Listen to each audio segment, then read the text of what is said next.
was the CBS News Vice President debate between Minnesota Governor Tim Walz and Ohio Senator J.D. Vance. Welcome back to our Black Star Network coverage. Joining me for our post-discussion, Lauren Victoria Burke, Black Press USA, Monique Presley, attorney here in D.C., Rebecca Carruthers, Vice President of Fair Election Center, Dr. Greg Carr, Department of Afro-American Studies, Howard University, Dr. Nola Haynes, foreign policy expert, Georgetown, Dr. Mustafa Santiago Ali, former senior advisor at the EPA. We have, of course, the DEI disruptor, Randy Bryant. We got a Black Republican right now. He's on the outs. They have kicked him out. Eugene Craig. Winnie Sion, she's with Politicking. So glad to have everybody here. All right, I'm just going to go around, get initial thoughts. I hate the who won, who lost, but just let's just your assessment, what you heard tonight. Mustafa, you first. I mean, I heard a lot of tap dancing. You know, James Baldwin once said that I can't believe what you say because I see what you do. You saw J.D. Vance trying to normalize very destructive policies, everything from a woman's right to choose to what's happening with the climate crisis, especially in relationship to what's going on with the hurricane right now, and not actually honestly answering people about what the former president's policies were. You know, they played a role in some of the things that we see currently going on right now, both inside of our country and across, you know, and also just whitewashing the things that are going on in relationship to gun violence and not really zeroing in on what needs to happen. So there was a number of opportunities to actually help the American people to have a better understanding of what opportunity looks like and transformation looks like, and I think that it was missed. There was a lot of cordiality that was there, but the one thing that I did not hear is about how you're going to help Black folks. What is exactly are some of these policies that are needed to actually help our communities to heal? Now, I know that that's not always what is going to happen in this space, but I think that there were opportunities to at least talk about vulnerable communities so that all the folks, whether you're Black or brown or indigenous or lower wealth, that you know that you're seen and heard. And I think there was an opportunity to do that, and I did not hear that. Lauren? Yeah, this is one of the worst and stupidest debates I've seen in terms of moderation and questions, okay? We're looking at a situation now where our democracy is on the line. We have a lunatic running for president, right? A guy that just said that he wanted a day of violence just less than 72 hours ago. Today he said something racist about the Congo. And these two people at CBS don't bring any of that up, nothing. None of that comes up. To say that there was no Black question is a vast understatement. Obviously, the job of J.D. Vance was to look like a normal human being because he's a right-wing lunatic. So he needs to look like a normal guy, like the dude next door, which of course he's not. So his abortion answer was laughable. It was crazy laughable.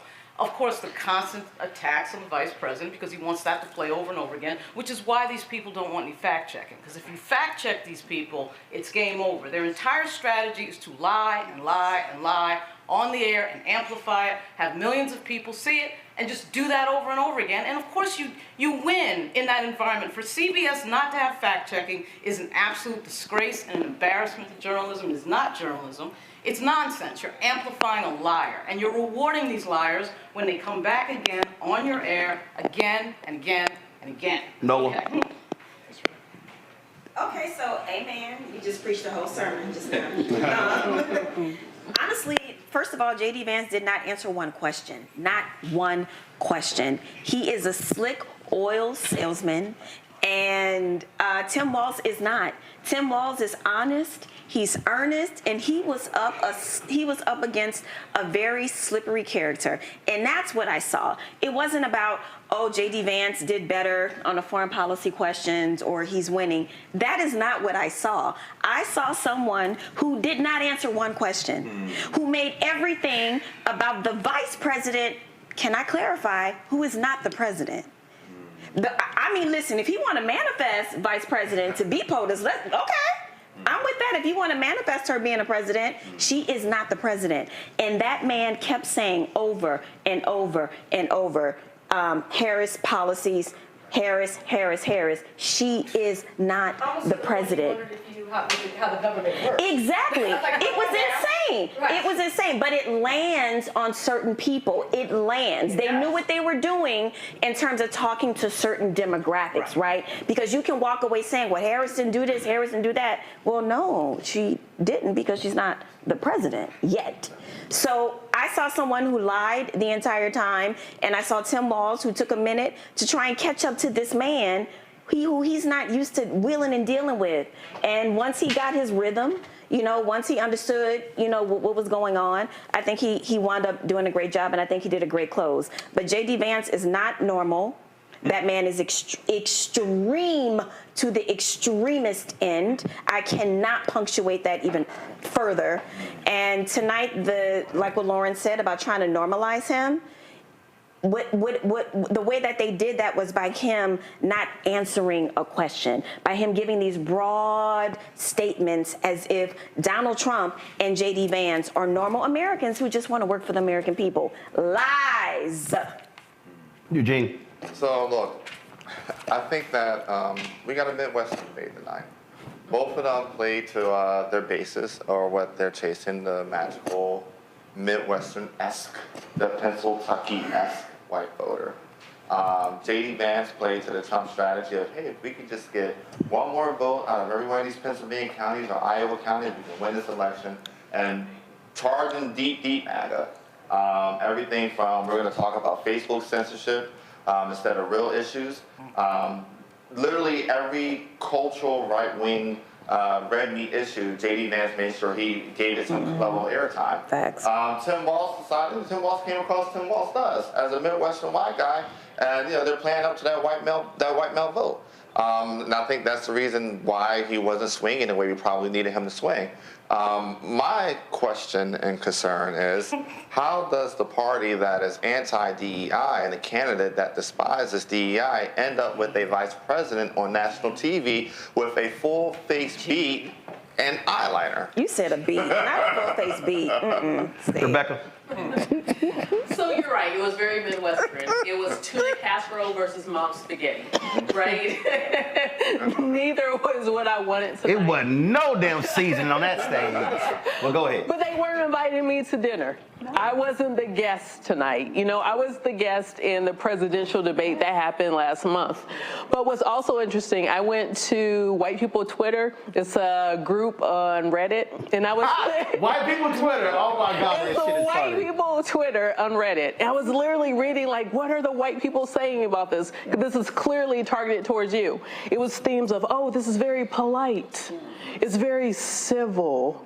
Oh, we like the tone of this debate. So lots of tone policing. So for white people watching tonight's debate, they love this. But also for white people who watch tonight's debate, they also don't like people who are slick. They don't like people who are condescending. They don't like people who are lying and playing in their faces. And we saw one candidate slick, lying, condescending, playing in people's faces. And then we saw another guy turning red in the face and indignant, right?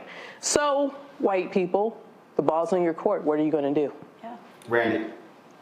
Yeah, it was very tuna casserole. It was very polite. I kept waiting for Walz to come out like swinging. But I do think he did a very good job of appealing to his audience. He talked very eloquently about health care. And those are the people who are watching, and how he was going to obliterate, how the Republicans would obliterate what they're having now if you have pre-existing conditions. I thought he did a great job of talking about gun control. And he did a really fine job of asking questions to the American people. He said, do you want your schools to look like this? Do you want these issues in healthcare? Is this the America we're trying to build? Is essentially the question he kept throwing back to them, and he kept using the word you. So whereas, Vance kind of separated himself and said the American people, I thought Walz was brilliant in that he said you. So I think that he didn't, Walz, I don't know why my blackness in me wants to put that T in that name. Walz, I apologize. That's just my blackness, honey. Walz did a really good job of, I believe, appealing to people in the pleasantness. Of course, I would have loved for him to swing a little harder, but since he was going to keep that tenor, he still did, I believe, what he needed to do. And also on democracy, I think he did a good job on democracy. Excellent, an excellent job on that. And bringing up the points, I mean, attacking the record of Trump.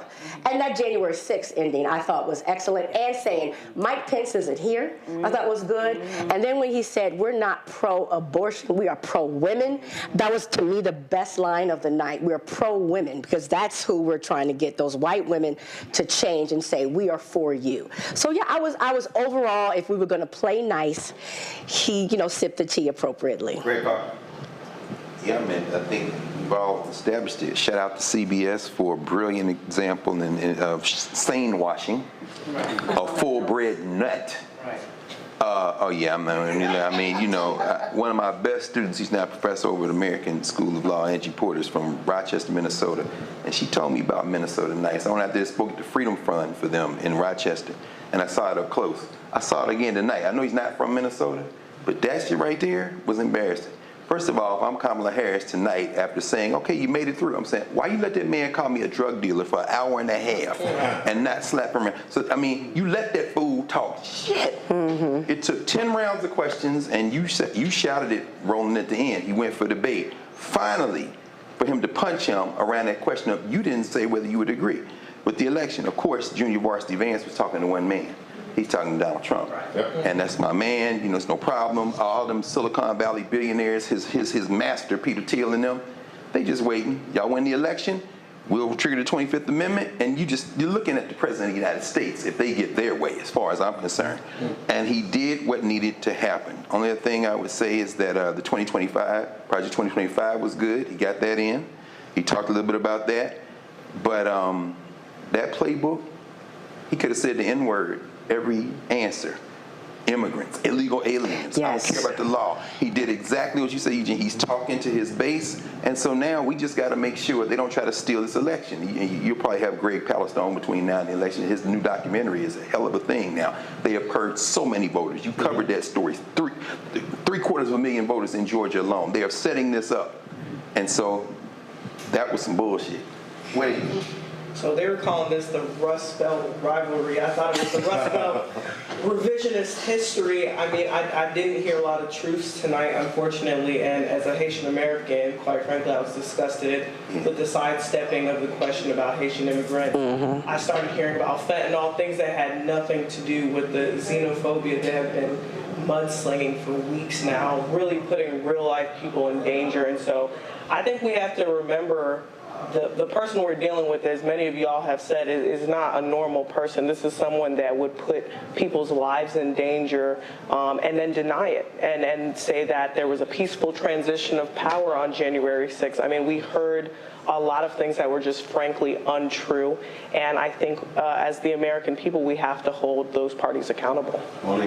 I love this debate. I mean, I just thought it was fantastic. I thought it accomplished exactly what it was supposed to do. It wasn't for me, so I didn't go into it expecting to be impressed. I don't, in general, look at these debates and want it to be boom, pound, boom, the way, like, when you watch, Batman, da-na-na-na-na. Yeah, that was a straight-ass Batman right there. I'm doing the old Batman. I'm aging myself, because when I think Batman, I think da-na-na-na-na-na. Adam West. Yes. Same. And so, boom. Yeah, and so there were a couple of those, but unnecessary, because this was for people who, as Rebecca said, and I'm watching the same thing on my chat, I'm watching him get called slick. I tweeted about it because, and it's not just the makeup, shame on you, Eugene. It's the whole young guy just showed up on the scene, don't know shit, ain't from shit, switches up on everything, kissing Donald Trump's butt. I'm from Texas.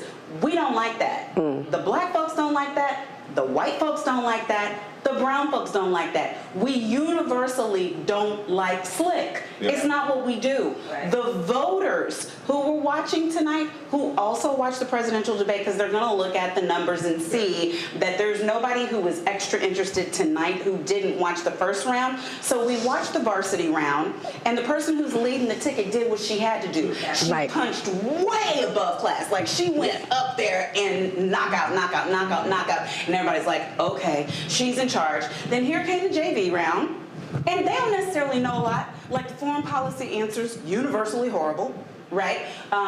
Governor Walz decent person, looks you straight in the eyes, says exactly what's true, appeal to conservatives with the McCain thumbs up, with the farmers, with the I know how to govern, I know how to lead, I'm still learning the rest of this stuff, I'm gonna tell you the truth. And then we got Slick Rick. And he don't know nothing, and he lies the whole time, and he talks fast. And for people inside the Beltway, some of us get impressed by that. But if you look at these people who are talking, who are voters, that's not true. And I don't think that he really stands for us, and he doesn't believe that. And so I understand, my wrap up, because Roland's looking at me crazy. My wrap up is, we might have wanted more fisticuffs, but we decided at the last debate, I decided 4 years ago. We who were thinking about it decided at the last debate. What I love about this is out of the 4 people in this election, there is one leader who is cream at the top, and everybody else is tearing under her, and her running mate is under her. And then there's J.D. Vance, because complete sentences. And then there's the guy under him, who tonight was doing Tampon Tim and all caps and tweeting about things that don't have nothing to do with the debate. I can tell by the way he's tweeting what he thought about his running mate's performance, and I agree with him. So we're gonna do a quick break. We gotta fix an audio issue, and then I'll give my thoughts when we come right back. Yes. You're watching the Black Star Network's post-debate coverage of the vice presidential debate between Senator J.D. Vance and Minnesota Governor Tim Walz. We'll be right back.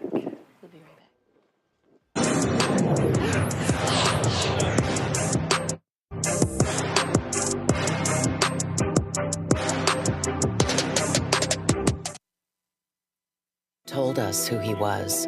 Should abortion be punished? There has to be some form of punishment. Then he showed us. For 54 years, they were trying to get Roe v. Wade terminated, and I did it, and I'm proud to have done it.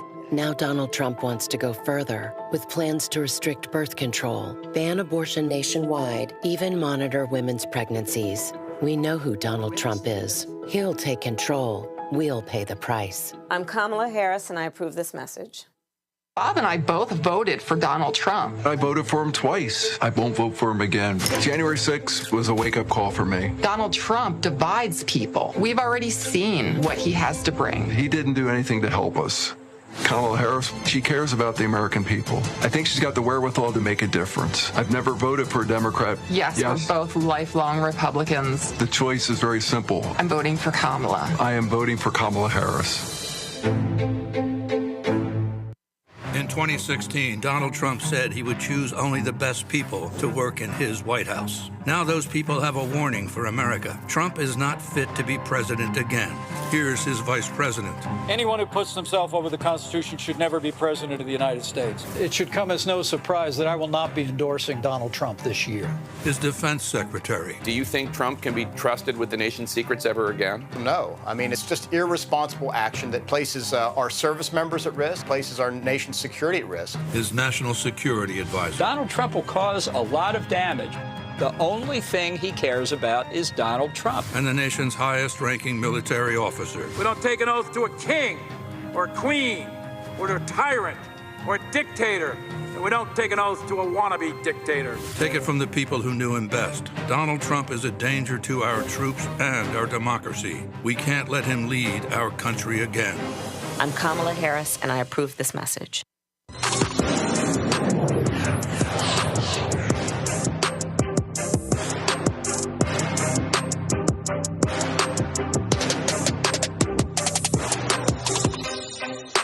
All right, folks, welcome back to our Black Star Network post-debate coverage. So here are my thoughts. Walz starts very shaky. He was very nervous. J.D. Vance, Senator J.D. Vance is a smooth liar. And when you have someone who lies that smoothly, he can sound convincing when he's lying. And so I thought, even though initially CBS said they were not going to fact check, I think Margaret Brennan and Nora O'Donnell was like, y'all ain't gonna make us look like some goddamn fools. And so so the fact checking was good. And I appreciate when somebody had the common sense to turn the damn microphones off. They're like, oh, you're not listening to us? Right, kill the damn microphone. So, of course, trash ass Megyn Kelly didn't like it, but then again, she also thinks Santa's white. So what jumped out at me is, I mean, Monica's right, Eugenia's right, in that if you look at audience, Tim Walz isn't, we normally look at a vice presidential pick as being the attack dog for the candidate. Sure. But that's not the candidate she picked. She purposely picked somebody who was an attack dog. She could have gone with a Josh Shapiro, the Pennsylvania governor. She could have gone with Brashear, the governor of Kentucky. She could have gone with Roy Cooper, governor of North Carolina. But I think wanting to have a different appeal, which is why she went with Governor Tim Walz. That's what it was about tonight. He wasn't going to say lie. He wasn't going to attack him. Where I thought what drove me crazy, not one time did Governor Walz say, Senator, you're in the United States Senate. Right. You could have proposed this. Right. You could have pushed this. I mean, the conversation tonight was as if he wasn't even an elected member of Congress. So I was sitting there like, okay, you take that opportunity to say that. So I thought that was a miss on his part. Where I think Walz was very strong, first part of the debate, was on the reproductive rights issue. That's when he sort of got his sea legs. I would say to him, dude, just simply say, I misspoke on the damn Tiananmen Square thing. Right. That long-ass, winding-ass answer, and you like, look, stick and move. That's all you got. Look, if you screwed up, stick and move and get out of it. Now, the strongest part to me for Walz tonight, absolutely, was on January 6th. Now, I think when they go back and look at it, they're gonna tell J.D. Vance, dude, what the hell? They gave your ass an out and you didn't take it. Because he gave the first answer, Walz, then they said, Senator, would you like to respond? And I'm sitting there going, no, do not respond. Tell them, no, thank you. No, his ass took the bait. And then that's when Walz was able to go. He's like, like you can't even say? Yeah. To me, that was a total screw up there. You're right, Greg. Walz was talking to one person. As long as Donald Trump is satisfied, is happy, that's where you have it. So I don't think, I think probably what's going to happen is you're going to see a bunch of media people are going to say, oh, J.D. Vance won because, again, J.D. Vance was smooth with the line. That's what you saw going on right there.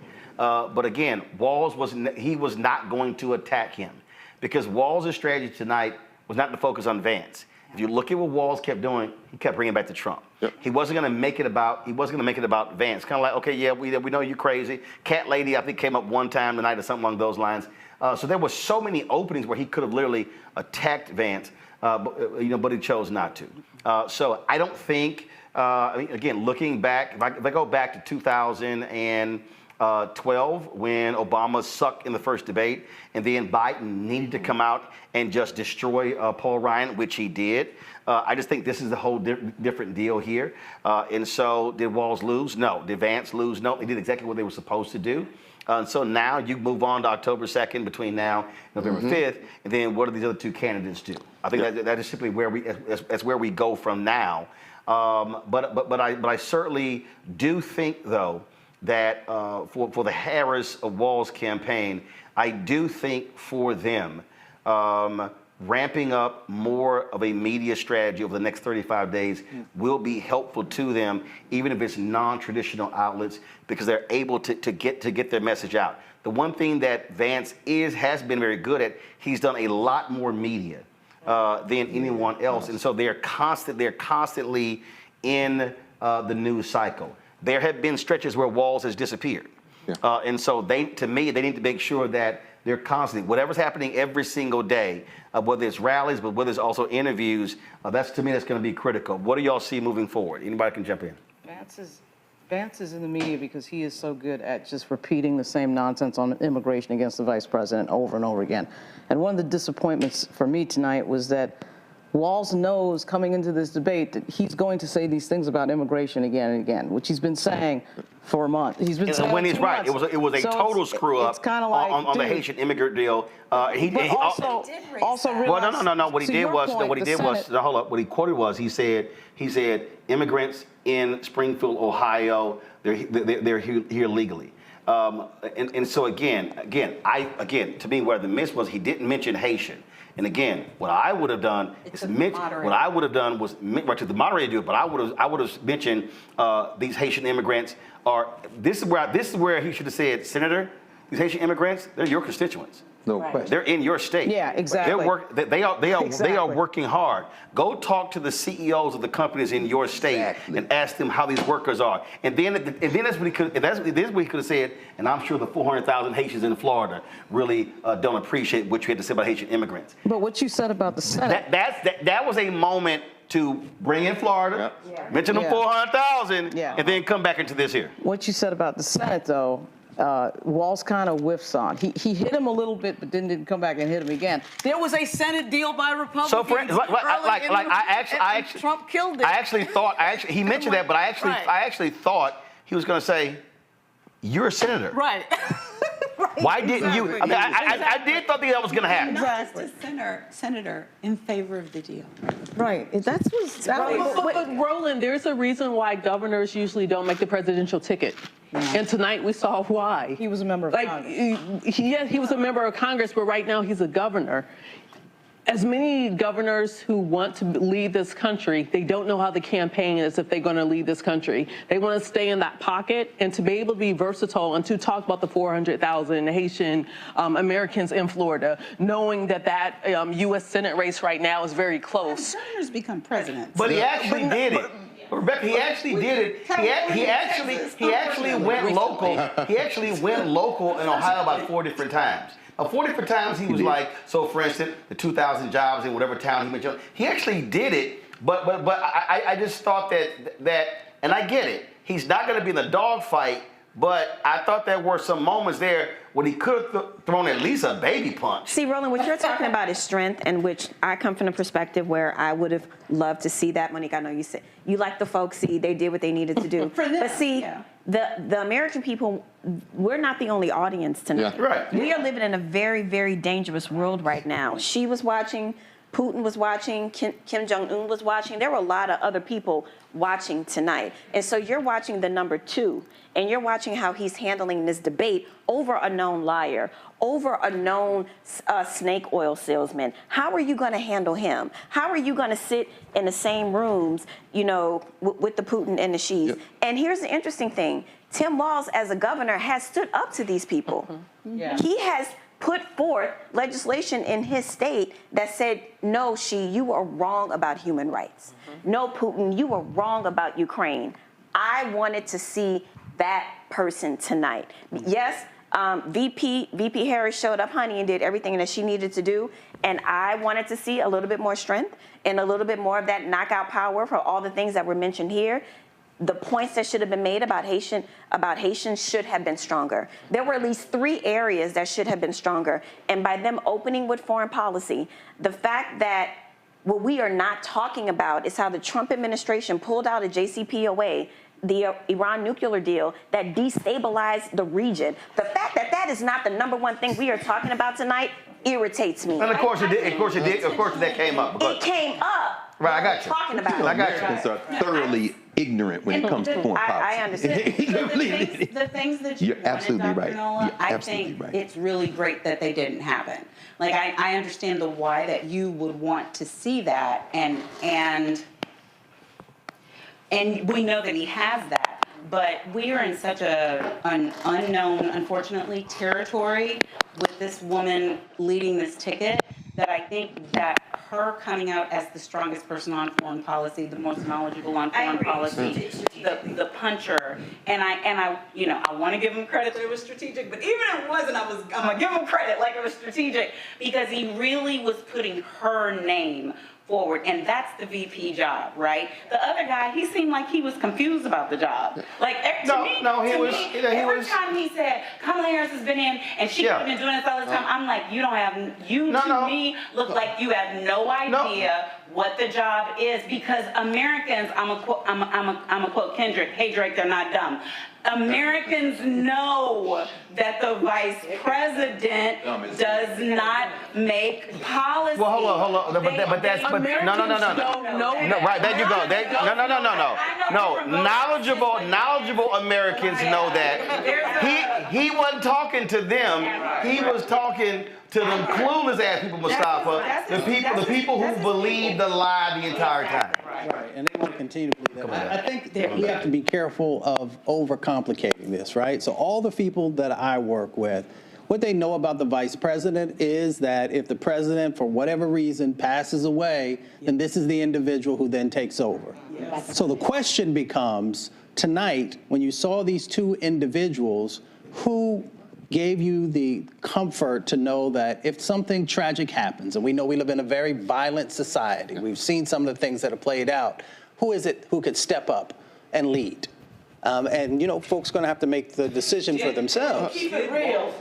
Vance did a good job of acting out. Well, that's what I was going to say. Right. You know, did Walz look like more of a leader? But I think, wait. So I think we got to keep something in perspective. Like more of a leader. But we got to keep something in perspective here, right? This is technically Governor Walz's second major full focus on him national television moment.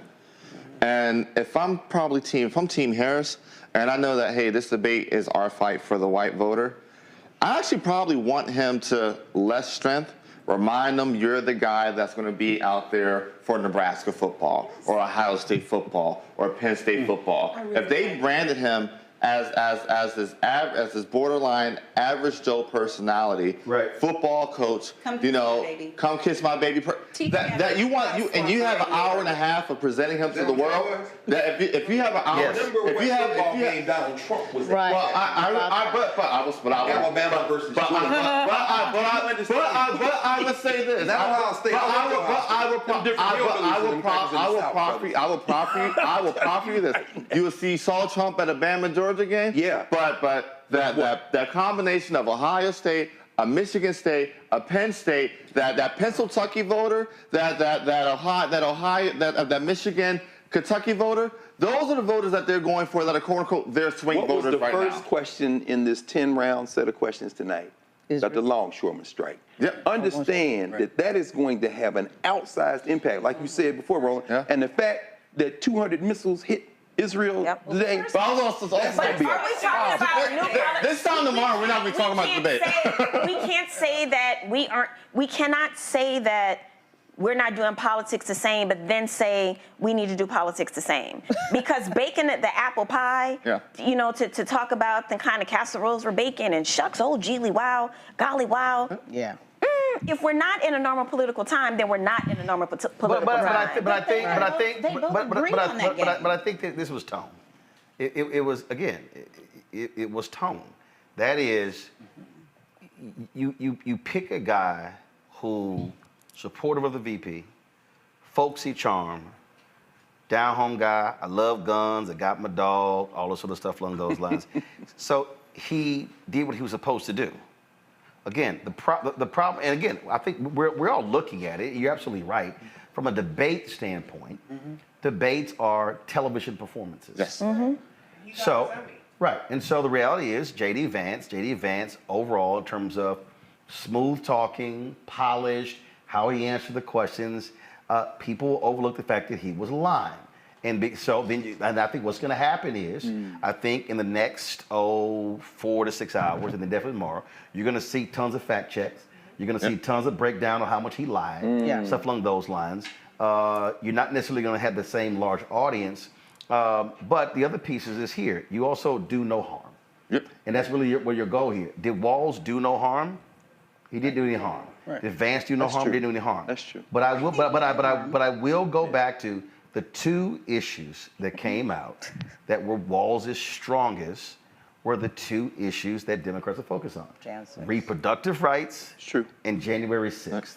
And the fact that J.D. Vance would not say that Donald Trump lost the election and gave Walz the opening to hammer him on that.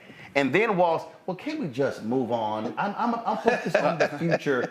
And then Walz brought that shit right back, and he tried to, no, I'm all about the future. No, but you can't even, and he brought the cops up. I think that's going to be the exchange, Randy, that you're going to hear more about tomorrow, that J.D. Vance could not stand there and say, yes, he lost the election, and then we should move on. That's where, and again, I go, if they replay it, they gave him an out, and his dumb ass took the bait and he ran with it. And that out again, I think that was Walz's strongest moment, and I think that's where you saw him. You literally saw him Like, did this fool just like? Yep. Yeah. And that was the moment where I think, so I think, out of everything, that's going to be a central thing to focus on. Randy, then That's Whitney. absolutely going to be a central thing, and it should be. If they're smart, they should focus on that, because what I will say about all Americans, regardless of race, gender, geographic location, they're tired. You know, it's been chaotic. You know, being with Trump was chaotic.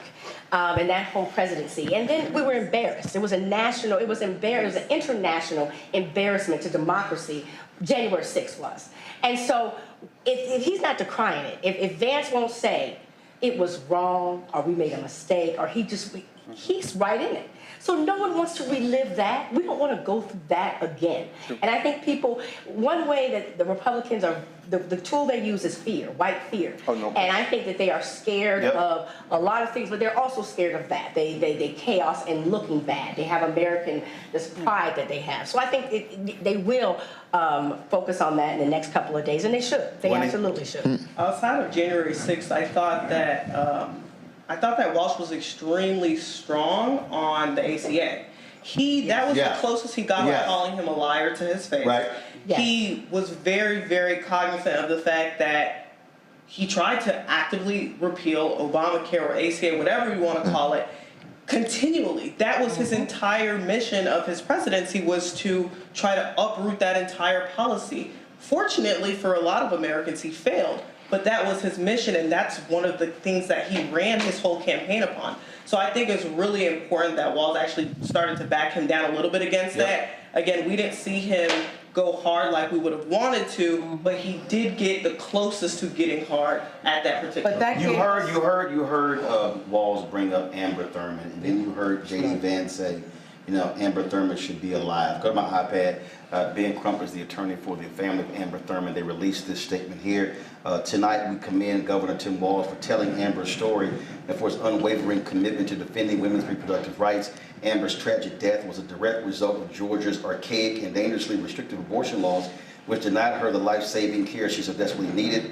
We strongly condemn the Republican platform that seeks to further restrict women's access to necessary health care under the false guise of protection. We are grieving an unimaginable loss that no family should have to endure. We must continue to fight against laws that put women's lives at risk, and we are grateful to leaders like Governor Walz who advocate for common sense laws while exhibiting such compassion. The fight for justice for Amber is a fight for every woman's right to make decisions about her own body and access to medical care she needs.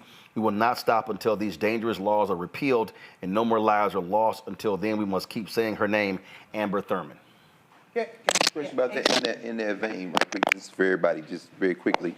On that line of questioning, and there were two when it came out, and maybe, like you said, you think, as you said, Roland, this will age well, or will this provide fodder? Because there was a lot of nuance, I would say that. So, for example, on child care, when he said, for example, basically what J.D. Vance said is, I want your Mima and Nana to do this, and we're going to subsidize him. The answers were there. But on this issue, Project 2025, what we were talking about before the debate, when he said national registry, it reminds me of that commercial when the Lincoln Project did, where the cop stops the man and his daughter, and where y'all going, and then get out the car.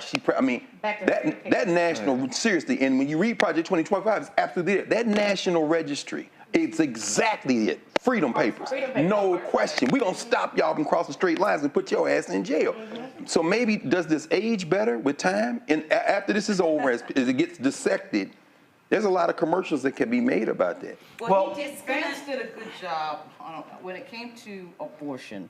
He did a really good job at hiding his true views on abortion. On the Obamacare issue, there was a line that he said that Trump saved Obamacare. You want to talk about CBS not fact-checking meaning something, right? That was a crazy-ass statement. The two moments in the debate where we saw deep MAGA, deep MAGA, was Jan 6 and ACA. Because the Jan 6 flipped it, basically took the veil off of Vance, because he was looking normal there for the first 40 minutes, and then we get to Jan 6, and he can't hide it. He can't hide it. He couldn't help himself. On how they would protect the people with pre-existing conditions, his answer ultimately was, we already have protection. So to me, the clips are rich. So and I love this. Well, no. Trump actually strengthened it, and he actually tightened it, and he actually made it better. I'm not sure that there's do no harm. And I just want to read this one thing on Twitter because it goes to the point that I feel like there are a lot of women indignant about tonight, me included. From Best Calb, Grudge Report. See, comes up. I am an undecided voter. Do I go with the slick eyeliner man who recites his slogans and shouts over women until they have to cut his mic, or the nice man who wants to give us health care? She's got about 10,000 retweets on that right now. There are a lot of people. Type that? No. But who Best Calb. Was it you brought up eyeliner? No, everybody. That was your ass. That was your burner account. But people are more upset about what happened. That was his one like pure asshole flare up, right? Where we had two women moderators. And he had no respect for process, no respect for rules, no respect for the fact that they were telling him repeatedly to stop talking. Right. They had to cut off his mic, and he kept talking. And then, even though it was Nora's turn, her sister had to step in and say, no, I said shut up, and then turn back. And all of these people on Twitter are talking about it. And if you look at, again, what Elon is talking about, where he's retweeting Don's crazy rant, where he, in all caps, is saying, it's well known that I would veto anything that he's talking about Rose, saying he would veto. And so I think everybody know his ass lying. But I lead with their upset because they are concerned in ways that we are not. And I like that. I do want to say this here. So you kept hearing, it was just fascinating to keep hearing the lying. Oh my God, we've lost manufacturing. I'm sitting there going, is this dude on crack? Go to my iPad. This is literally, y'all, American investing in manufacturing. Okay, do y'all see where the arrow is pointing? Yep. Yeah. That's when Trump ass left. Yes. How the hell can you? Even on the he kept coming back with stuff with the energy, and I'm like, dude. What are you talking about? Like this, they really believe in their minds that manufacturing down when it's up. They believe that we are producing less energy today. That's a lie. And even Walz was like, no, that's no. It's more. It was literally like, let me just throw as many lies as possible, and surely y'all not gonna fact check these lies. Hold on one second, Mustafa. Well, it's about molding perception. So if you continue to say the same thing over and over and over again, most Americans just naturally believe it because they're like, well, I heard it on X, or not X, let me use something else. I heard it wherever. So that's the dynamic that's going on. I think Governor Walz had additional opportunities to actually bring back the fact that whether you want to talk about the investments that the Biden-Harris administration has made around these new clean economy jobs, that those are going up. But there are also jobs that are going up in relationship to other forms of manufacturing that are out there. And then I would have anchored it with actually talking about examples in the various states of how it's helping to make change happen. So it's about the building that needs to happen. I think Governor Walz did a good job. I think he looked very presidential. If the moment ever came for that, he definitely did what he was supposed to do as the vice president. But, you know, there are just these people want to be seen. When I talk to people across the country, they want to know that they're actually seen from these people. And I think that Governor Walz did a better job of actually hitting the things that people are asking for. He brought his daughter into the conversation and talked about in relationship to gun violence. He talked about Amber. So Vance didn't make anyone to be seen whom is still trying to make a decision about their vote. His mom. No. He was trying to apologize for throwing him under the bus. Still the low-class white folks. Yeah. He kept making references. He was trying. That would communicate to that. Yes. Who, Vance? Well, remember telling my mama when we grow up, we want food stamps and two blue-collar gyms. He was trying to appear human. And it was. Let me just. Vance, at this point. Hold on, Mustafa, go. But here's the problem, and we've got to make sure that we do a better job. Monique talked earlier about us getting messaging out there also. The Biden-Harris administration has done more for lower wealth white communities than the Trump administration ever even can conceptualize. Right. I know. Yes. Exactly. But this is a great point the about problem, does this matter? Vice presidential debates don't really matter. But in this moment when you have millions of people watching, the fact that these things get so many people in that moment, the debate with obviously the vice president and Trump, where she beats him up, and of course that explodes because she did so well. This is another moment where millions of people are watching. And if I could just add, Roland, just let me add this. Just let me add this. So when we had the last debate with Trump and Vice President Harris, that was not a debate for lower wealth white communities. These are two gentlemen who. These are two individuals who actually have roots in those communities. And there are going to be lower wealth white communities who are looking for them to say something about how you're going to make my life better. So there was this opportunity that existed. Governor Walz, based upon what the Biden-Harris administration has done, had a huge amount of opportunity to be able to not just talk to them in a general way, but here's the 1, 2, 3s of how your life has been able to be better, and here's where we're going to go. But this is the struggle. What? Gone. Some of this conversation is a tiny bit delusional. I'm gonna tell you why. Americans, half of this country is interested in who's stronger, who seems stronger, the perception of strength. There are so many people in this country voting for a man who can barely articulate, finish a sentence, tell the truth, has 34 felonies and adjudicated sexual assault. They think he is strong. Let me be very clear. When we say that democracy is on the line, that is not just a talking point. Democracy is on the line because it has been retreating around the world for a few decades now.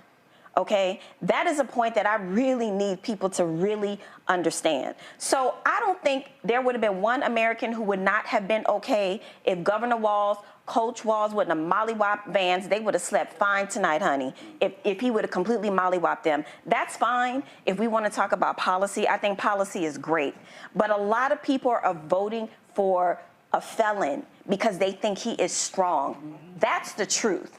That's the reality. But you have to, but in order for us, again, this is where you don't have honest conversations on mainstream network. And I've said this for years. Because this is who America is voting for. Go to my iPad. That iPad. That's Ronald Reagan. That's John Wayne. I mean, no, I'm saying. It's John Wayne. And let's be real clear. Let's be real clear. John Wayne was one of the most violent racists, no question, in American history. No question. Okay, so when we talk about again, so America's all about. You have to understand the American ethos, the American state of mind, and everything is we're the best. Yep. We're number one. Yep. Everybody else ain't shit. God has only blessed us. It's true. And it's strength, strength, strength, strength. Yep. 1,000%. Americans, white America, would rather lose strong than win, quote, weak. That's literally the state of mind. And so you're right. That's why how Trump does with men. You look at the numbers. Oh, he's strong. He projects strength. He says what he's going. He does what he does what he says. He does what he says he's going to do. Don't matter that it's stupid as hell and it's crazy and it's outlandish. But the other thing that is hard for Democrats to do, and we know Republicans don't want to do it, because we also have to put it out there. 68 to 70% of the total electorate will be white. We have conversations in this country where the president will openly talk about this is what we've done for HBCUs. Trump will talk about his bullshit, fake-ass platinum plan. You're never going to hear politicians talk explicitly about whiteness. Now, there's a way to talk about whiteness Well, no. There's a way to talk about it, but they're unwilling to do it. So, for instance, I kept saying to Obama directly, dude, stop going to the suburbs of Virginia and Maryland and Ohio talking about the Affordable Care Act. Go to the brokest, sickest, whitest parts of Mississippi, Alabama, and say, I passed this for y'all. Because y'all are the sickest, you're the brokest. You ain't got to say whitest, but we already know why you actually there. LBJ launched his war on poverty not in the Mississippi Delta, in Appalachia. And so when you look at the Teamsters' decision not to endorse, when you look at this polling data of these union workers, these white people are choosing white nationalism over their economic pocketbooks. But you have to counter that by reminding their ass again, and I keep going back to that great scene in Jungle Fever when Wesley Snipes was quitting and he was like, look at that, mine. And they were like, look at you, mine. You have to say, we did that shit.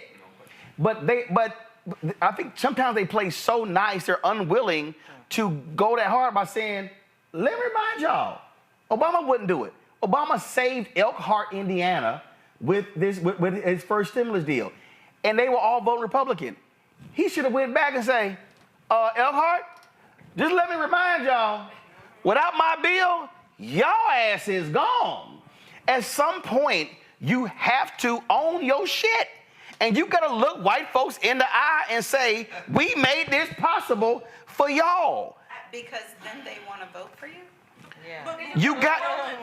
Listen, if you don't own it and you don't explain to folks how they got it, they gonna do what they do. Oh, you're wonderful, you're great. You got to remind white folks how they got some stuff. The same way you remind black folks how they got some stuff. That's been one of the struggles that they have. They don't want to be as overt in confronting white voters about how we saved your asses. Manufacturing, this is where Biden, his ass still president, Biden needs to take his ass to one of these places in Ohio and say, hey, y'all are getting population back because of manufacturing, because of the CHIPS bill, because of what we did. We brought these jobs back. We brought this place. For him, I would. A white man can say. But a white man gotta say it because he did it. But Roland, here's the thing about white voters. White voters don't vote on issues. No. And follow me. They vote on permission structure. Mm-hmm. So like here's an example. On the January 6th back and forth, J.D. Vance said, well, basically he said January 6th wasn't as bad as you Democrats are trying to make it seem, because on January 20th, there was a transition in power, right? J.D. Vance will also say something along the lines, oh, climate change, global warming, no, that's not a thing. We still get winter, it still gets cold, right? So these are right. He's talking about the weird science. So these are people where they need a permission structure. So the strongest thing that I think that Walz could have done tonight, the strongest thing he could have done tonight when he said, will this man stand up for Trump when Trump goes too far? Mm-hmm. He was creating a permission structure for white people to say, hey, maybe we don't want to vote for this ticket. Because at least with Mike Pence, we knew if it got too bad, he was going to not go with it. Mm-hmm. And so it's floating that online right now. So white people, you have to talk to them the next 35 days about the permission structure. Mm-hmm. If you're going to go back and forth, tit for tat on the issues, that's not what's going to move them. But white supremacists don't want to have any permission structures in order. Right. That's why they love a candidate like Vance, because he literally said, anything goes. Well, and that's the permission structure. Roland, you were saying that they don't want to talk about whiteness, but when they talk about whiteness, they are saying Americans, because when they say Americans, they're not talking about us. That's not us. And I think or when they say working class. When But when you say Americans to white people, they get a picture of themselves. They do not get a picture of any of us. And I thought, I'm looking at it from, of course, a DEI perspective. He's going about Americans and then migrants. And what people don't get when you talk about how there are these, huge numbers of Cubans who are voting Republican, they don't get, when they talk about migrants, they don't know who is and isn't legal, and they're going to get everybody. Right. They're going to get everybody, but he differentiates to me the whiteness by saying Americans. And we know who that is, and we know who that isn't. The rest of us are hyphenated. They don't want to claim whiteness because it requires them to take responsibility. And they're not going to do that, but they have their codes. And so when he keeps talking about America, right. And what I'm saying, when he says Americans, first of all, it's clear to us. Well, first of all, we know exactly what they're doing. But what I'm saying is, you're from a Democratic standpoint, you're going to have to deal with the reckoning. You can't dance around what is now clear. To Lauren's point, it used to be called dog whistling. They ain't whistling shit now. Right. They are yelling it. It's very clear. And what I'm saying is, you have to now confront that and deal with that. Yep. And so at some point, you're going to have to challenge whiteness. Agreed. At some point, you're going to have to stop the sitting here where you don't want to use certain phrases or whatever. At some point, you're going to have to challenge white conservative. Just as they do it. Let's look at our American people in this town of Appalachia and what we did here. That's what I'm saying. What I'm saying is, when you start talking about these Midwestern towns, first of all, we got to remember, we're talking about places that are anywhere from 85 to 99% white. Yes. And so what you have to do is, and this is why I do think it's important for the Haitian immigrants that came to Springfield. Remind folk, hold up, y'all asses were dying. Yes. You were losing population. Yep. You were losing jobs. You were losing homeowners. Your city was dying. Your population had dipped below 50,000, and so these 20,000 Haitian migrants have reinvigorated this town. And what you do is you use the white folks who are telling you that against them. You say again, because here's what these white folks want. What these white folks want is they want their white enclaves to remain white. Right. Yes. But they don't want to die. Right. Now the problem is, what's happening is, immigrants, whether they are Haitian, whether they are Venezuelan, whether they are Mexican, they sitting there saying, we going where the jobs are. Right. So watch this. Whether they are Somalis in Minnesota, was Walz's reticence? Because that occurred to me. I'm like, you should have said in my state. Mm-hmm. I got forget 20% of the fresh water. You got them Somalis in it. Right. Was this part of what you're saying, Ray? I will not challenge whiteness. No. Tonight was all about how do I talk to, because you got to remember, okay, Trump made serious inroads in Minnesota in 2016, 2020. Right. Because Minnesota is looking like Pennsylvania. Mm-hmm. Okay, where you have blue urban centers and the rest of the damn state look like Alabama. That's true. Okay, same thing in Michigan. Michigan ain't no blue state. Right.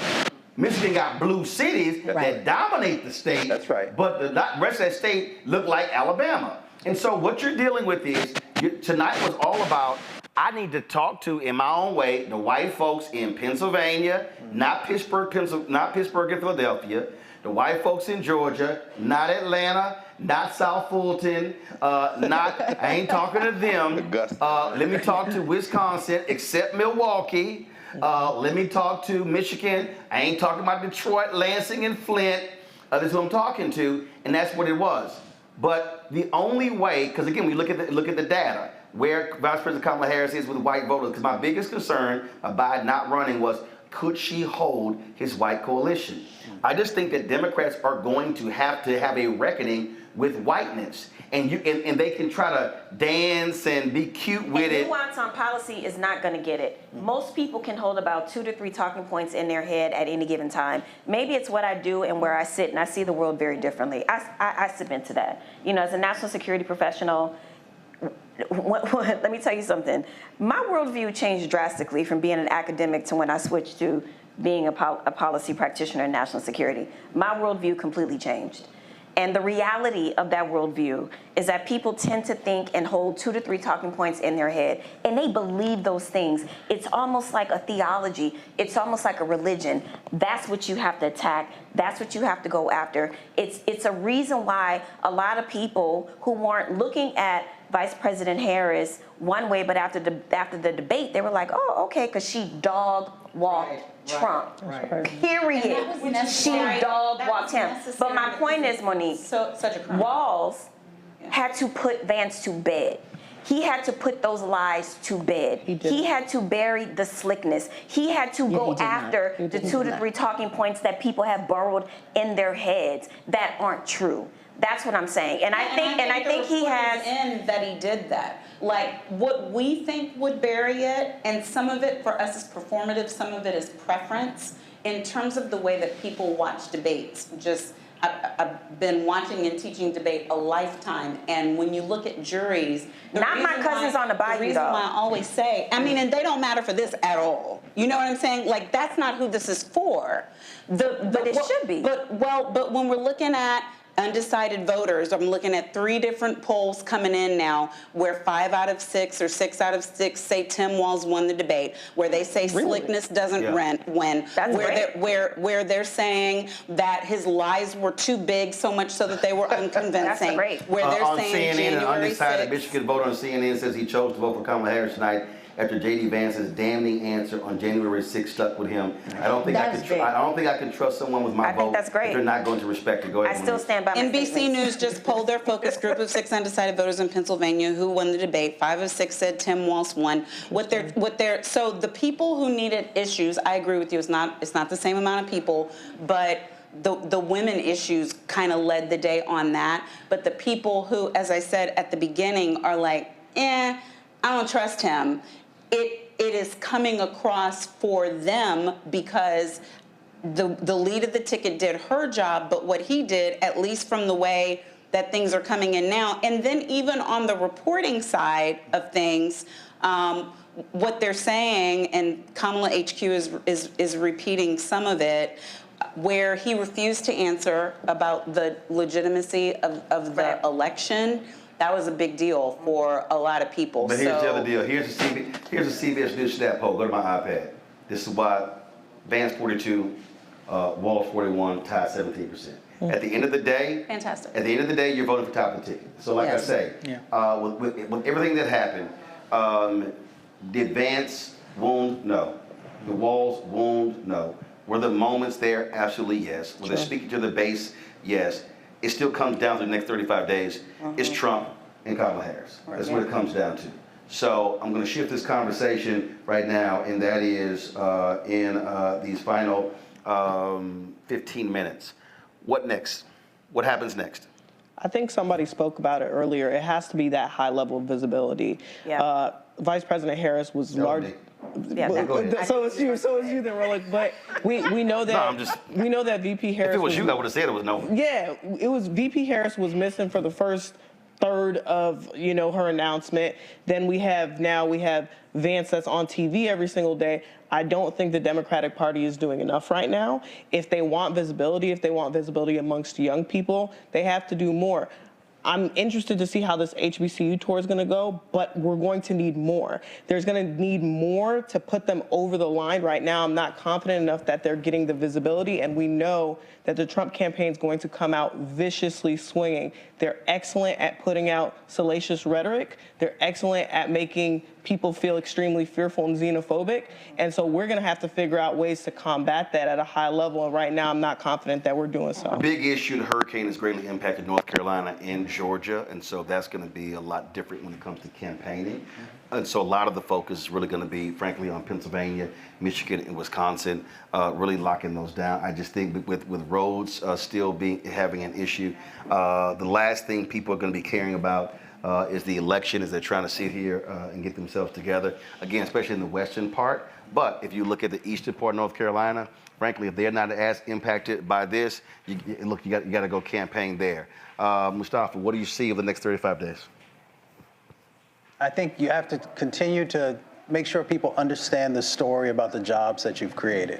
When I'm out there talking to folks that care about jobs, that care about health care, And of course, the people I work with, they care about the environment and what's going on with climate. So I think you've got to figure out a way to stay in front of those issues, and I think it'll help you to get some of the traction that you need. And of course, I wouldn't be the person I am of the movement that I come from if I didn't also say that you've got to do a better job with the black vote. And I think that there are opportunities to do that, but I think you have to speak directly to what the particular needs are of both black men and black women. Rebecca. Next 35 days, or we're approaching midnight, so the next 34 days. I know the campaign has done some extensive polling. They know who their strongest, likeliest voters are. They need to double down and spend all their money in turning out those people. Tonight was, in my opinion, was about white voters. We know just off the top, 3 out of 4 white men will never vote for the Democrat on the ticket. That's, you know, it's been that way since LBJ. So at this point, if the campaign is spending all their time for the 25% of white men they think they could get, if the campaign's spending time for about the, 48 to possibly 51.5% of white women that they think they could get, cool, but you better get your numbers of black people above what Obama numbers were, because we're in a different world than where Obama was. Obama had a different path. This campaign doesn't have that path. This campaign does not have Biden in 2020 path either. And so based upon that, I'm sure the campaign, they have their internal numbers. Do your job, turn out those people that your internal numbers are telling you that's going to be strongest for you. You have to maximize those numbers. Randy. You have to get people to the polls. I think that most people know these candidates are so different that most people know where they're voting. I'm shocked at the people who say that they're undecided, but those who say that they are for this ticket, they are for the Harris-Walz ticket, they need to get them there. Ensure that they vote. I would push on getting people to get out and vote. Even though the Republicans have passed many laws and try to make it difficult for us, ensure that you are registered correctly and get your butt there and vote, and early vote. You know, making it that people don't just vote with their mouths, because everyone now can go and have an opinion and be on social media, but actually go and cast your ballot. That's what I would focus on, and to do that, they have to show that these issues are relevant to us and critical and are life-changing for us. Nola. You know, I'm going to refer to the National Security Action Poll that came out a week and a half ago that talked about 56% of Americans favor. 56% of Americans in 7 battleground states favor supporting Ukraine over not supporting Ukraine. I think that there needs to be some sort of decisive foreign policy decision that distinguishes VP from the prior policy and how we're handling Israel, how we're engaging. I think people are really wanting that.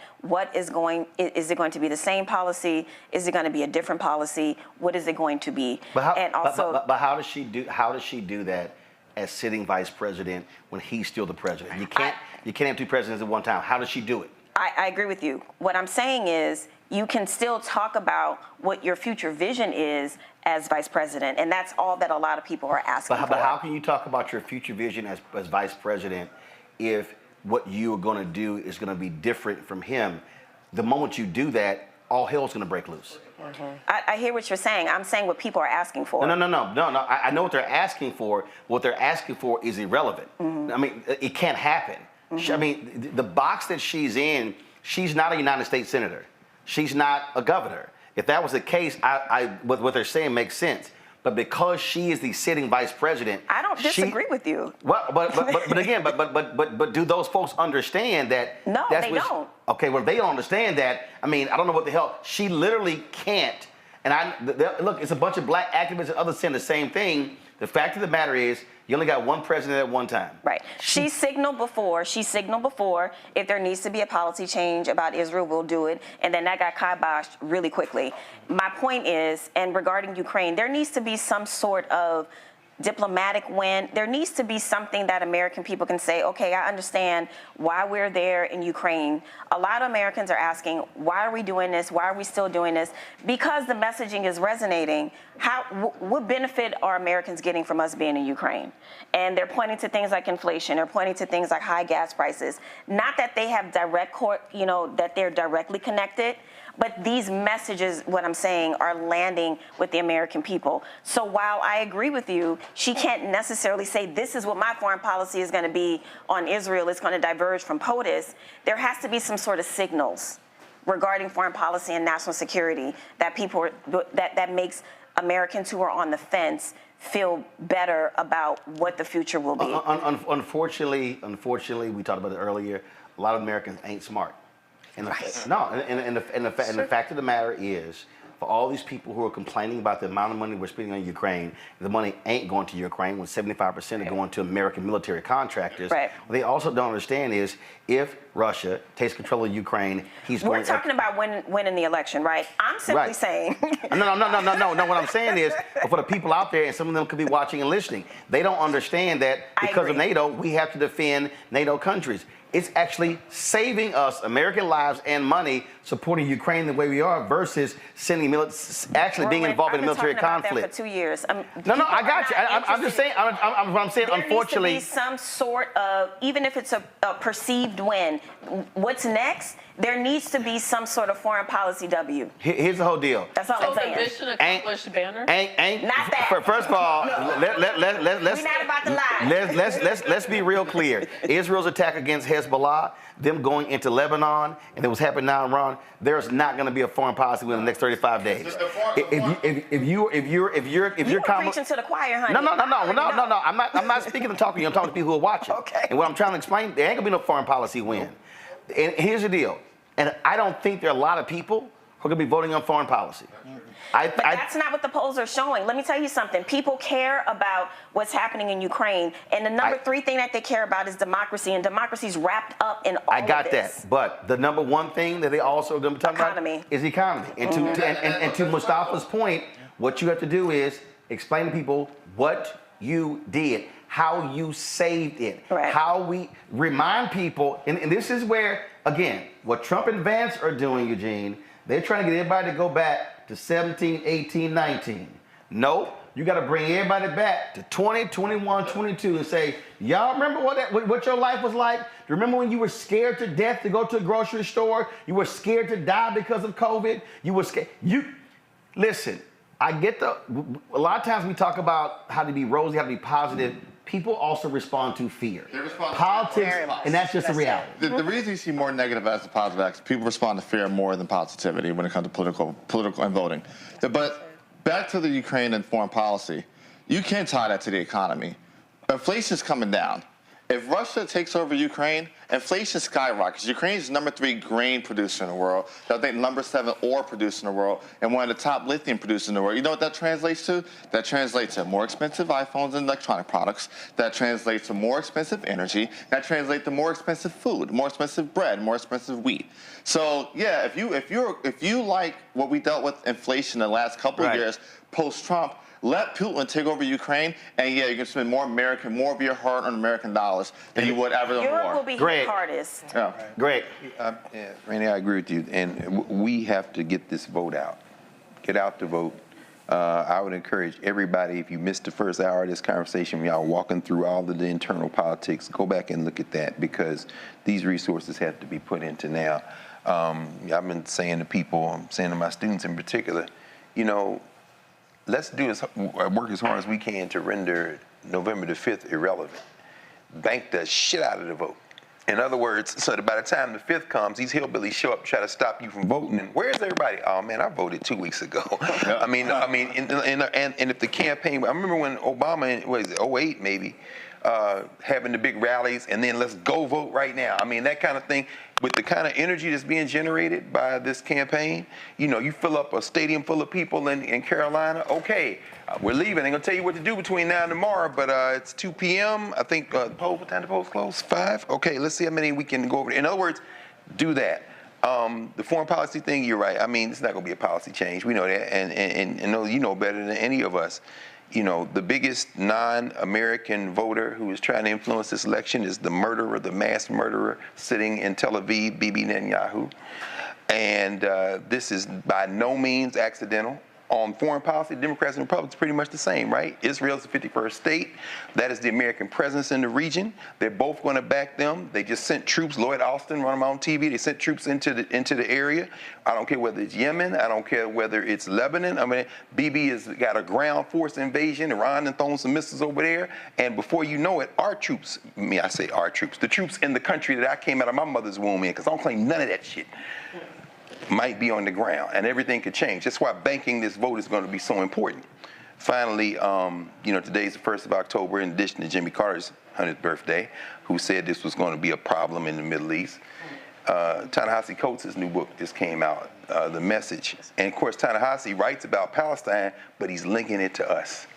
And he said, you know, I'm a descendant of people of Jim Crow. When I was over there, I'm saying to myself, if this were a rebellion for Nat Turner, what side would we have been on? It's very uncomfortable. It's very uncomfortable to raise that, but this issue might become bigger to black people as that message is being on, because these people are circling the wagons. So I would say, yeah, let's just get this vote out. Lauren? You know, I talked to a lot of people who knock doors in Virginia. And, I mean, Roland, I think you're right. People are not that smart. They're not that bright about, you know, foreign policy. But what they do understand is when they read in the paper that $10 billion and $90 billion of their tax money is going overseas. Now, whether it's going to the defense contractors or to the country, doesn't really matter to them. They want to know where's that money going and how it's the talking point. And it might not be something as easy to explain as what you explained about Ukraine foreign policy. Even though you're correct, I think it's hard to do that. And so when you say a foreign policy, when I think people just want an explanation as to where the money's going. And so there's that. I don't know that she can do that in 34 days.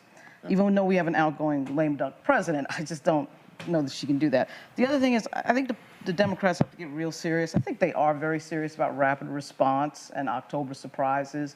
The other thing they got to get real serious about, of course, is election protection and their lawyers, because these people are going to try to steal this election. That's right. I don't think there's any, you know, that's not news to anybody. I'm sure they're in the background talking about exactly that. Every time I go to some summit someplace, that there's some person standing up there talking about election protection. So I don't think that's a thing, but that's a serious thing that's going to happen. And you can see that Donald Trump is ramping up the rhetoric. He's setting the table for it's going to get stolen, it's going to get stolen, it's going to get stolen. He's an inciter. He's good at incitement. That's right. And he did the exact same thing before Jan 6. And we're going to see it again. And I think we're going to see it worse. So what's next is that the vice president's team and obviously Governor Walz have to be very careful in the next 34 days, because really anything can happen. You can just feel the tension building in the same way I felt the tension building, and I think we all did in, you know, in December and then going into January before the certification. Monique? So what I would hope we would do is for every place that any person in this room or outside of this room watching, anytime you are tempted to say they, switch it to we. Anytime it's she, switch it to me. Because then we will truly understand the stakes. Thank you, Dr. Gregg. We, right? We, your students, all of us, the things that we need to do.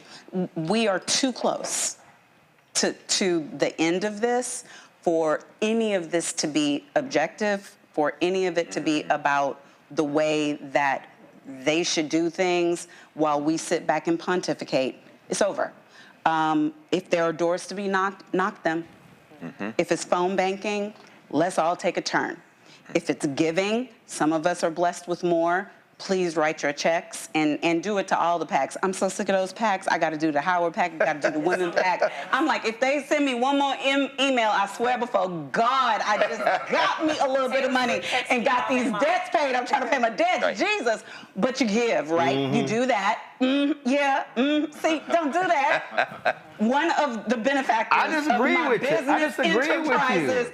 I disagree with you. Listen, see, this is what I'm saying. I disagree with you. Keep going on. See, you belaboring like J.D. Vance did. You need to keep moving. You need to keep moving like J.D. Don't screw it up. They is we, she is me. We will get out the vote. We will knock doors. We will put signs like the old days.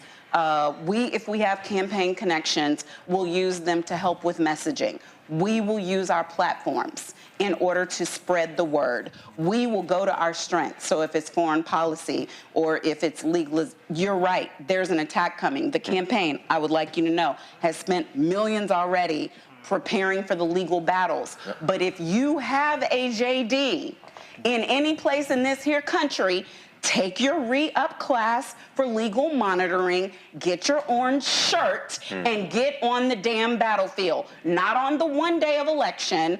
Do it for the pre-voting. Do it for know where the voting precincts are. If you just need to figure out where your vote is, iwillvote.com. If you know people who are not online, share with them the information. Guys, this ain't no drill. Yeah. All persons on It's not. It's all of us. And if we say that everybody matters, then everybody. We have the power, right? Let me get real scriptural, and then I'm done. Yes. After this, the Holy Ghost shall come, right, and give you power, and then you're witnesses.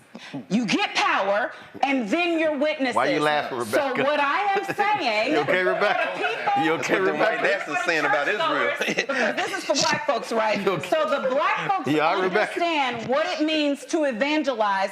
I'm asking you to evangelize your vote. You open up your mouth for everything else. You know what's going on all the shows. You know what Auntie and them did. Did you tell? Okay, Catholics understand the full scope of the Bible. I was raised Catholic, so was he. You're not disqualified. Yeah, but Catholics need to miss a lit. Oh my God! It's a real Bible. Come on now, you know the Catholics need to miss a lit. Don't even try. Take your Nicene Creed and share that in your community. That's all I got. All right, yeah, okay. Yeah, amen, gotcha. Pass the plate to pay off them debts. All right, so... is this white Jesus or black Jesus? Black Jesus, no, there's only one Jesus. But it don't matter. Right. There's only one Jesus on this. There's only one Jesus, and he had an afro. He had an afro with bronze feet. Chris Toller, Black Voter Project, posted this here. Put on my iPad. He said, if these polls are any indication of black voters, the Harris is looking good with record high margins. Georgia 83-7, North Carolina 90-2. However, she's also down big with whites in Georgia, meaning she needs to be on the ground, and Robinson may be helping in North Carolina.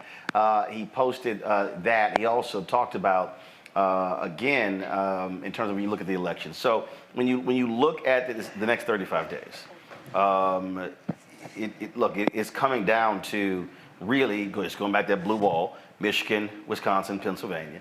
And then they still have a very strong shot in North Carolina. They have to me, a lesser shot in Georgia. Georgia is still going to be very difficult because Brian Kemp's machine is very aggressive. One of the things that I want to see from the Harris-Walz campaign, I mentioned beforehand, is every day, there's got to be major events. How are you deploying your assets? How are you, okay, Barack Obama, okay, Michelle Obama. That's right. All right, okay, enough with the tweeting. I need to see you on the road. Right. Bill Clinton, Hillary Clinton. No. It like Slick Billy? If you listen, I don't care. I'm trying to tell you. I'm trying to tell you. I went to Penn State University. I was there in 08. Let me tell you something. I was at Penn State during the 08 election. All right. I was in Penn State during the 08 election. All right. And in a 3-day time span, right, the McCain campaign deployed Sarah Palin and Hank Williams Jr. All right, in one place, right. Bill Clinton was there 2 days later with the crowd 4 times the size. And we're talking Penn State is in Center County, which is literally middle of Pennsylvania, the heart of Pennsylvania. Happy Valley. That's what you need. At the end of the day, again, it comes down to margins. And here's the reality: because of the Dobbs decision, okay, Hillary Clinton is far more popular than a lot of people because she could say, "I tried to tell y'all I was right." Remember, Trump got 52% of the white female vote in 2016, 53% in 2020. If they peel off 3% of the white female vote, election's over. That's all you gotta do. She so couldn't carry her own. No. Yes, you do deploy. Hold on, one second. You deploy Hillary. You can't. First of all, you can't look at the 2016 race in the same way you look at 2024, because the reality is, in 2024, it's a whole bunch of white women going, shit, she was right. And so the bottom line is, I don't need Hillary Clinton to get me 100,000 votes. I need Hillary Clinton to get me 8,000 to 10,000 votes. In a specific area. There you go, in a very specific area. And so where do you use her? You maximize her in suburban areas. If you're talking about Philadelphia, you don't send her out. You don't send her to the same place you send Bill in Pennsylvania. You send her to the suburbs of Philadelphia and Pittsburgh to drive those numbers up. That's how you use her. But what I'm saying is, you have to have, those things have to be happening. The Democrats have a far deeper bench. You got to pull together, you got to say Big Gretch, you got to say Shapiro, you got to say to your governors, yo, it's game time. Even some of the Republicans. We got to be sitting here. We got to be sitting here going hard. Then you got to say, okay, all you entertainers, I appreciate the post on social media. Taylor Swift got to get in the field. I need your ass out in the field. Stevie Wonder's going to be doing a 9 or 10 city tour.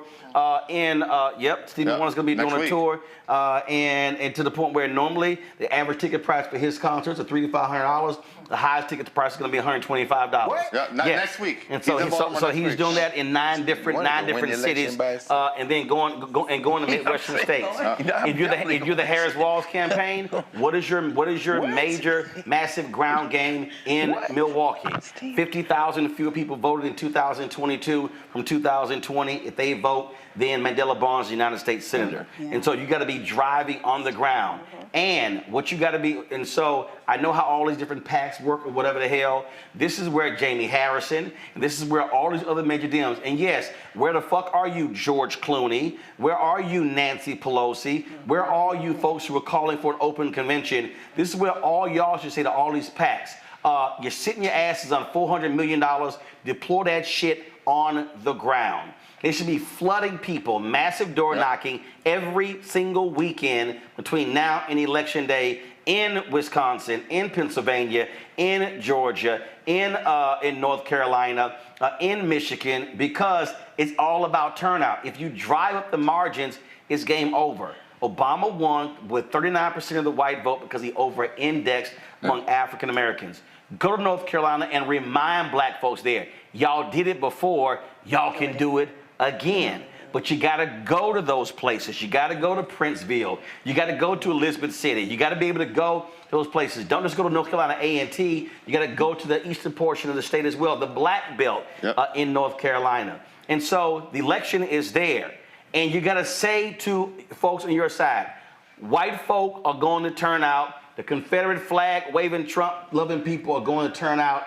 And the only way you beat them is if you show up more than they do. No question. And the Black Belt in Louisiana is under attack too. Black Belt in Louisiana under attack. But let me just go ahead and say it. Black people in Louisiana are going to get off their asses and get organized because, frankly, they've been sitting on their asses for far too long because they allowed Jeff Landry to take over by not voting. You had a black man who's on the Democratic side for governor, and they couldn't even get him in the top two and couldn't even get to a runoff because folk were just sitting here. And I get the whole deal. They're not engaged or whatever, but it's ridiculous. And they also got to vote because you got a congressional seat there, an opportunity district. The black folks in Alabama, it's not a black district, it's an opportunity district. So they got to maximize for figures in Alabama as well. Plus, you also got, Texas is nice, but it'll also be nice if Colin Allred would actually, I'm aware Texas has the most black voters in it. Anyway. No, I know, I understand that. But it would be nice if Congressman Colin Allred would actually show up where black people are and then not, and actually, you're right,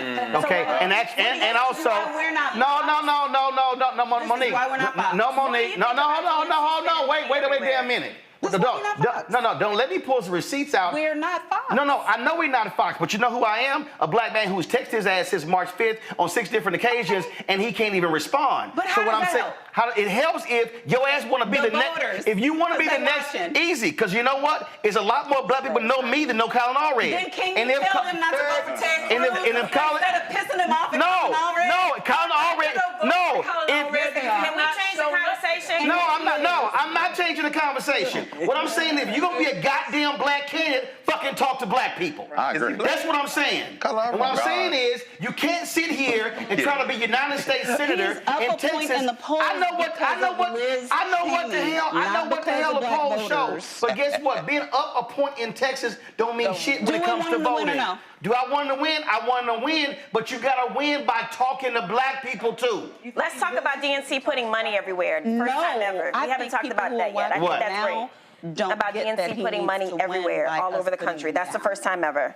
They are. What do you think about that? I mean, listen. First of all, guys, y'all mics are still on. First of all, the DC is trying to expand the map. Okay, Tester's down 6 points in Montana, so they got to put money in the Grayson, Texas, but also in Florida. Okay, they folks have been right now Florida, so you got to do that. Shares Brown up in Ohio, you're fine in Arizona, you're fine in Nevada. You know you're going to lose West Virginia, so that's happening. But the other thing is this here: how do you also deal with the broadening map? You got to realize you got Supreme Court races in Ohio, Supreme Court races in Florida, Supreme Court races in Texas, and so if you care about reproductive rights, guess that's what 3 places where those conservative judges actually rule against. So those Supreme Court races also matter. So yeah, smart moves there by the DNC to actually push that money out. Yes. So I just think that again, when we start talking about this whole election, candidates can't expect people to go hard for them if they don't go hard for people. And so you've got to be putting money into black-owned media. You got to be putting resources on the ground because there are voter groups that are starving and they're waiting to get activated. And what these candidates and campaigns can't do is expect black people to be sharecroppers and work for free doing door knocking when you're paying white staff. And they actually have the money. And they're sitting on millions of dollars right now. There's some PACs out there paying literally people $120 to do a packet of 40 doors. Literally, essentially $120 for an hour and a half worth of door knocking. So, I mean, I agree 100%. I tell campaigns all the time, I'm at the point where you would not catch me a volunteer. You want my time, want my effort, you got to pay me for it. And I agree 100% with you. If these campaigns want black voters, if they want black voters to turn out and turn out other black voters, pay them. You got the money. $400 million is enough to win a lot of congressional seats. A lot of congressional seats. But again, though, what these strategists are going to have to understand is the micro-targeting of black people is real. You're not going to do the old model. And so that means you're going to have to go talk to different sets of black people in much different ways. And there's a black economic conversation that they don't care about nothing else. There's a black social conversation. There's a black civil rights conversation. There's a black criminal justice conversation, and it differs among groups. And so they're just uneasy about how the hell they even do all of that. And so they got to understand that's what it is. And there is a black college educated conversation that is different from black high school diploma conversation. That's just a fact. Ain't no different from white folks. You're right. And so they're just uncomfortable with the fact that we keep saying not monolithic. That shit is real. You now have to micro-target in a different way. The same way, but it's no different the same way to micro-target any other demo. Right, same thing. And so, and again, their problem is they don't want to do that because that's going to require a larger investment than they normally have done. And they're trying to hold the line because they know once you take that up, that becomes the new floor. And it's like, damn. And they're trying to hold that line. So I mean. It's crazy. It's almost a guaranteed vote. The Texas black vote is almost a guaranteed black vote 9 times out of 10. And so for Allred to act like he's going to blow up that community, but when they do turn out, it's 90% for the Democratic Party. That has been red. So you go after white voters, you go after expensive white voters that are less likely to show up? Disagreeing with the strategy. First of all, Texas has also changed. Texas is a blue state. I got you, because Texas has also changed because, again, when you look at the policies, economic policies, but also the mistake that Democrats keep making is they think that you can only win with your large blue counties. No, you can't allow them to run up 80-20 margins in rural counties. Remember, it's 254 counties in Texas. Democrats only have 81 county parties. That's 160 counties. There's no county party. So what has happened is Democrats fly into Texas because Democrats fly into Texas, raise millions of dollars, and then they leave. You have to fund the infrastructure. And that's the whole deal. So you're not going to win a state unless you fund the infrastructure. But there are organizations like Black Voters Matter that have been in Texas year-round and increasing their investment year after year. And the Democrats are infusing money into that organization, Right. and we are seeing fruit. Yes. No, I don't think it is, but there is definitely Right. work. So what you're dealing with, so what you're now dealing with, this is where infrastructure comes in. The bottom line is in the next 35 days, listen, can you blanket everywhere? No. But you do have to be very strategic in where you go. And the reality is this here, we've always talked about it. You can keep trying to kill yourself to get that white woman who's a Republican. And you can try to get yourself to try to get more of those white men. Or you can look at, okay, I could spend less time and less money going after my likely voters who've been sitting on elections. And who are they? Black people. No question. Who are they? Latino people. And who are they? Young people. Yep, right. It's right there in the data. And so the money needs to be there. And so they should be flooding these states with resources. And Democrats in D.C. should be calling out these PACs and saying, don't look up on November 6th and your asses are sitting on $60, $80 million and you just spend it. The whole point is to actually spend the goddamn money that you actually raised. Supposed to be the point. All right, folks. Appreciate everybody being with us. Tomorrow, I'm broadcasting live from Alabama State. I'm giving the homecoming speech. We talked about voting. They sent me some notes. They were like, okay, we nonpartisan. Don't. And I'm just like, if y'all know I'm gonna say what I need to say. So I will be at again Alabama State. I'll broadcast from there tomorrow. I'll speak at 11 a.m. On Thursday. I think Greg is sitting in for me on Thursday because I'm gonna be flying back. I think. Also, lots of what we'll be talking about tomorrow. We'll talk more about the DOJ, what happened with their report about the unconstitutional practices in Georgia prisons. We show some of that at the top of the show. We'll talk about that. Also, yesterday, of course, we celebrated the life of Dikembe Mutombo. Tomorrow, we'll talk about the passing of America's first black daddy. James Evans, known as John Amos. Before that was Bill Cosby, everybody knew he was James Evans from Good Times. No question. And so we'll talk about that as well. So shout out to everybody who's been with us. Hope y'all enjoyed our conversation. Be sure to support the work that we do. Y'all know there's no other black-owned media outlet that did this tonight. No. The others, I don't know what they did, but trust me, it wasn't like this. And second of all, y'all saw more black people tonight than you have seen on MSNBC, CNN, ABC, NBC, CBS, Fox News. Hell, I throw in News Nation, Newsmax on combined. Hell, you ain't gonna see this many black people for the rest of the week on all those networks combined. And so when y'all support this show, y'all are able to support the work that we do. And so be sure to join our Bring the Funk fan club. Your dollars matter. We're still working through all this drama with Cash App. They're really getting on my damn nerves. So support us with PayPal, R Martin Unfiltered, Venmo's RM Unfiltered, Zelle, Roland at RolandSMartin.com, Roland at RolandMartinUnfiltered.com. All y'all comment on YouTube, hit the like button as well. We're sitting at about 6,600 likes. Y'all slow as hell. It's born about 18,000 y'all on right now. Come on, hit the damn button. Download the Black Star Network app, Apple phone, Android phone, Apple TV, Android TV, Roku, Amazon Fire TV, Xbox One, Samsung Smart TV. You heard us talk about whiteness. I laid all out my book, White Fear, How the Browning of America is Making White Folks Lose Their Minds. And they are. Get it at Ben Bella Books, IndieBound, Target. You can also get it at Barnes & Noble, Amazon, and get the audio version. Yes, I read it on Kindle as well. I'm sorry, on Audible as well. All right, folks. I will see y'all tomorrow. Keep it real, keep it black. Y'all know how we end the show. Ho!